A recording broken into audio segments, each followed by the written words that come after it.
Okay guys, so karon na nato sa last part sa atong extraction, the food tasting. So from the fruit na miracle fruit, gi-process na to, gibuak na to, then sansan, agi scrape na to og luwag, then gibutang sa pot, then gihit na to mga around 45 minutes siguro until ni turn siya into violet. So kato na-extract niya ang juice, darken ang juice.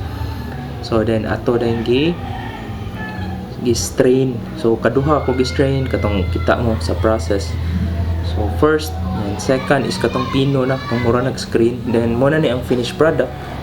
Kuha na the juice of the miracle fruit or calabash. Okay. So nganong mo inom man tani?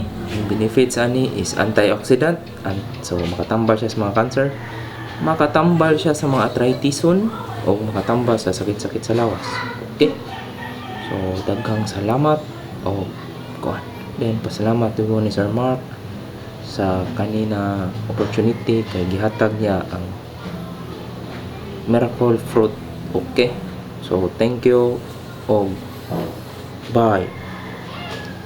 So ang lami din nakalimot na nato. Ang lami din ni kay tamis siya, mura siya og grapes na naay tamis, napoy aslom. Nya mo break og kuan kanang upload.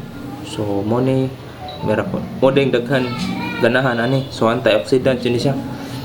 Kanang pinakamahal na kuan herbal mo na ning lami. So okay. So guys, thank you. O inom mo ani. O I hope kanina video nakat-on mo sa kung saan pag-process sa atong miracle fruit from pagbuak, pagluto, pagsala o juice. So finished product is juice. So katong usa ka dako nga fruit naka-produce siguro mga 3 liters. So fully ako to share sa akong pamilya para at least matry nila tanan. Then para makita naman sa improvement pag inom ani.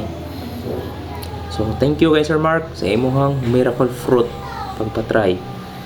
Okay. So thank you. Oh, bye-bye. I hope na nakat-on mo na video. Yeah. Let's grow this community together. Then let's overcome this new normal. Okay. So okay. So inom na ta.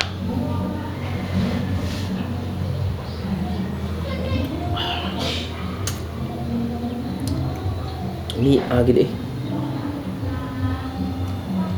Kurot ako sa kabaso.